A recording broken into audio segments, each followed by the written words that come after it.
How you guys doing tonight? I'm Nini FC, this is Blue Line TV, and today I'm bringing you guys a very late Chelsea news video.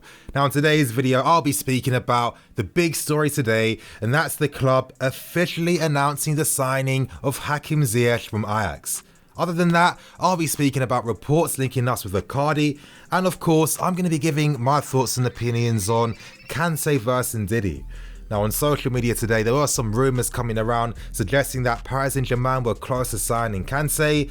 Of course, I don't believe that nonsense whatsoever, but the debate surrounding whether should Kante leave or not is quite an interesting one, so I thought I'd give some thoughts and opinions. Of course, you guys, if you do like today's video, remember to smash that like button, help me get over 1,500 likes today, and of course, do not forget to check out the match reviews and the talking points video after that big win against Spurs. Now without wasting any more time, we get straight into things, starting with the big news today, Hakim Ziyech signing on a 5-year deal. Now as you can see on screen, the club have announced that Ziyech has agreed personal terms. Now let's go down and see the article. Chelsea Football Club can today confirm that Hakim Ziyech has agreed the terms of a 5-year contract. The Moroccan international will remain at Ajax for the rest of the season before making the transfer to Stamford Bridge in the summer. Now, of course, as we go on, some interesting news. Of course, Ziyech talking about how delighted and proud he is to have signed for such a huge club and looking forward to signing next season and hoping that they can achieve great things together. Marina spoke about the signing of Ziyech, saying that we are delighted Hakim will be joining us in the summer. Having been a key target of the clubs in this last window, he has consistently been one of the most dangerous attacking players in Europe in recent years, which we saw firsthand in our 2 games against Ajax in the Champions League. We wish Hakim and Ajax all the best for the rest of the season and look forward to welcoming him to Stamford Bridge in the summer. Now I have to keep it real with you guys, but it still feels really surreal that Hakim Ziyech is actually going to be signing for us in the summer. Of course, this guy is an extremely talented technical player. His left foot's one of the best left foots in Europe. His creativity, his attempts to do the audacious, his skills. This guy is not only going to be a very exciting player, but he's really going to dramatically improve how we attack as a team and how we create as a team. Now, what I love about Ziyech is that he's going to be joining a long list of great African players that have played for this club. Of course, your Drogba's, your Essians, you can go on. And sometimes that's the great thing about signing players from nations like this. It means that other African players can have an aspiration to follow their role models, follow players that they've seen play before when they were kids, and it gives you the advantage over other clubs when it comes to competition. If the club can announce a signing like Ziyech so early, it really gets you excited for what's going to be happening in the summer. Does this boost the odds of signing a Sancho? I mean, let's think about it, to sign a player like Ziyech, well, that's a massive statement of intent. And if you're a player potentially thinking about signing for us and you've already seen that we are living up to words, we're signing the players that we said we're going to sign, we're fulfilling the plan to our vision, then that is going to be a powerful motivator. He signs as our 8th most expensive player in our history, just behind Shevchenko and just ahead of Bakayoko. If you're looking at some of the money we've wasted spending big on some of these guys, is absolutely ridiculous. But for the first time in a long time, 36 million for Hakim Ziyech, well, I think that's a bit of a bargain if you're asking me. Honestly, I cannot wait until next season comes, seeing this player playing live at Stamford Bridge. He's going to be exciting, he's going to be skillful, he's going to be entertaining. Hakim Ziyech is a Chelsea player. And on that point, you guys, move on to the second story for today, and that's in regards to Paris Saint-Germain's Mauro Icardi and reports that we are potentially holding interest in signing the player in the summer. Now, reports in Italy suggest that we are monitoring Mauro Icardi's current situation. He's currently on loan at Paris Saint-Germain. Paris Saint-Germain have the option to sign the player on a permanent for 54.4 million. Icardi's agent and wife, Wanda Nara, has suggested that she isn't too sure where her client is going to end. Will he stay in Paris? Will he go back to Italy? Or would he entertain different offers from other teams? And when there's so much unrest with the player's future, well, this is the perfect time to step in and start talks. Now, in regards to the price that Paris Saint-Germain can sign him on a permanent, 54.4 million, well, that's in the same price range for Moussa Dembele and, of course, Timo Werner. But in terms of plausibility financially, this does make sense. And from this point on, I'm going to hypothesize how Icardi could actually work if he did sign for us. Now, I think he would fit in tactically. Icardi as a poacher, his movement in behind, his exceptional clinical finishing.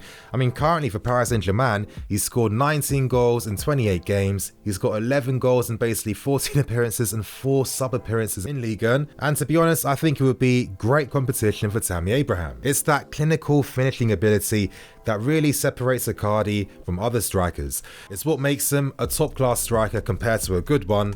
And that's because Icardi does have some deficiencies in his game. Now, if he signed for us, I am thinking, does he have the work rate? Does he have the energy? Does he have the aggression to lead the line for us? Does he have the bravery to take fouls from behind? Is he the type of player that you can play balls to relieve pressure and hold the play up? I'm not too sure. And when you look at us, we need a striker that can give us those dimensions.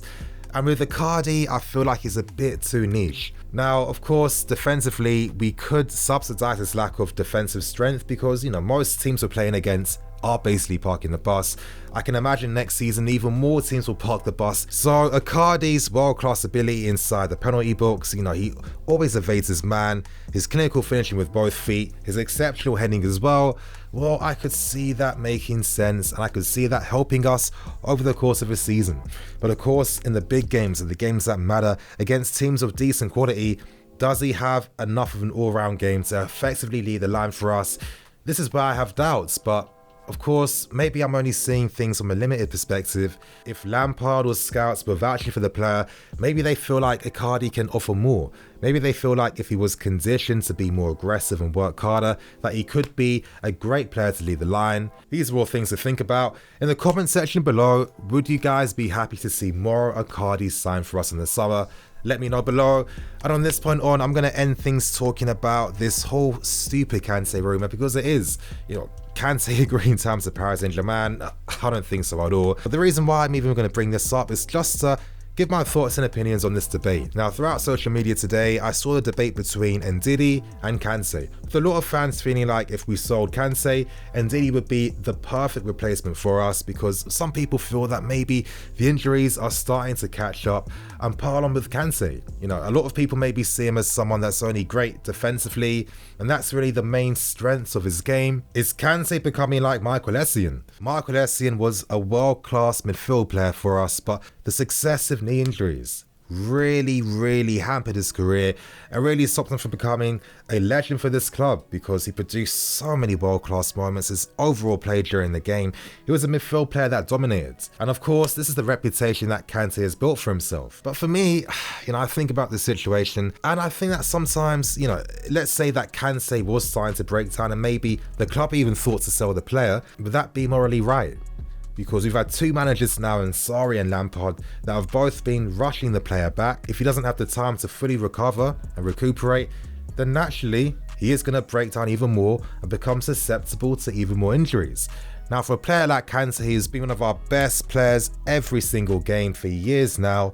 Should we do better for the player? Now, I think obviously the club aren't stupid. I'd expect them to keep Kante. Why would you sell Kante to better teams when we're trying to get to that level? Of course, we need a blend of experience in the team as well. Kante provides that. He's one of the best players in the world at what he does. And his overall game obviously makes him the world-class player he is. Of course, I can see why he'd be seen as a great replacement for Kante if he was sold. I mean, for Leicester City right now, he's putting in some ridiculous defensive stats throughout the season. He's been very important. He's been essential in their defensive game plan, working alongside their back two, and providing the platform for Maddison and Tielemans to bomb forwards and attack the box. But is Ndidi's overall game good enough just yet to be worthy to play for us week in, week out? If you're asking me, even though he has a lot of promise, I feel like maybe he needs at least 2 more seasons at least before we start to entertain those conversations. Now, it's not just his defensive stats, it's his overall game.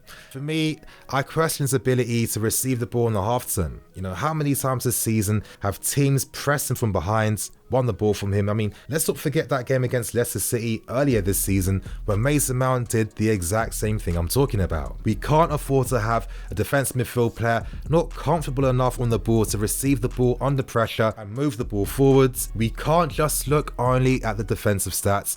We have to look at the player's overall game. And sometimes I look at his big game records I haven't seen Ndidi have a commanding performance yet against any big teams. Maybe it's a personal bias I have, but you know, for players that want to make the step up to the next level, I want to see how they perform against teams at that level. I need to see that from Ndidi before I fully vouch for the player, but at this point in time, it would be crazy to sell N'Golo Kante. All I think he needs is time. I think once he gets a pre-season, which is all he needs, so he can fully recover and recuperate, I think the player's going to be okay. It's going to be quite nervy though, because naturally he's going to be selected by France for the Euros, and of course playing even more football during the period where he does need some rest for his injuries, that could potentially only further aggravate things. It'll be very sad to see. The potential consequences are quite scary to think about. It's quite annoying too how maybe managers just push players a bit too much and they have to. But you guys, on that note, I'm going to wrap things up and keep things moving. Thank you for watching. Earlier today, I released the talking points video after that win against Spurs. So if you want to hear my thoughts and opinions on Mason Mount, if you want to hear my thoughts and opinions on whether we have to use a 3-4-3 against Bayern, and if you want to hear my thoughts and opinions on who should play between Giroud or Tammy Abraham against Bayern Munich, then make sure you watch the talking points video straight after this. You guys, I'm going to wrap things up and keep things moving. Thank you for watching. Please like, comment, and subscribe. I'm EFC. This is Blue Lions TV. See you guys tomorrow.